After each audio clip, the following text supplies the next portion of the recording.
Okay, here's some weird but fun dungeon making advice. If you feel like you're having trouble with the pacing of your dungeon, or it feels like disjointed or all over the place, you might consider planning it the way you would plan a full course meal. And I know that sounds crazy.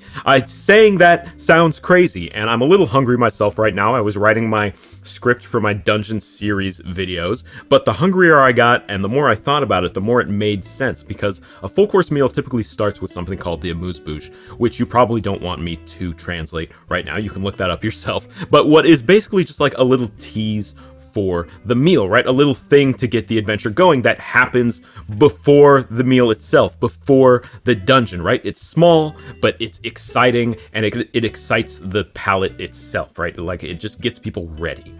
And then you follow it up with a soup, which sounds really boring, but this isn't like a Campbell's soup, right? This is like an Escoffier level soup. Like, it's clear, it's been simmered a long time, it's warm, it's comforting, it informs the players about what's going on, about the meal, it gives them the lore of the dungeon, it gives them like clarity kind of where they are, and then you give them a salad, which also sounds boring, but like, stick with me, right? Because we're fresh, we're exciting, we're hitting them with a spicy vinaigrette, right? To remind them that like they're not in Baldur's Gate anymore. We're saying hello, and we're doing it violently with large leaf lettuce, and then we come in hot with the first main course. Bam, right? We're full flavored, we're hearty, we're announcing that we're not here to mess around, that somebody's meat is gonna get pulled off the bone, and then that was a bad snap. We're gonna have to cut this. Palate cleanser. Give them a break, but don't let them leave the table. Healing cocktail, perfect. Let them breathe, but if you hear the words long rest, give them the compliments of the chef to remind them the final main course is here, baby, and it's coming with side dishes. This is your boss. This is your Mordenkainen star winner. This course is here to say hello.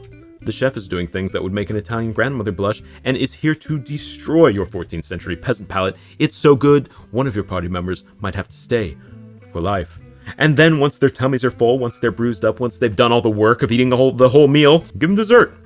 Right? It's everything they've been working towards. It helps digest the meal. It's a little bit of sugar to help mellow out that overfilled tummy. It's got a gold leaf filigree for no reason. It's rewarding, but it's not rewarding as the final part of the meal. The minardies, something a little extra at the end, right? A few extra sweets and a little bit of coffee that say, oh, this is just something else that I thought you would like, served up with something bitter to speak to that wider world of horrors that I have planned for you that will have you rolling death saving throws in no time. Anyways, that's the full course dungeon, just something I thought about while I was writing my series on dungeon design, so go check that out.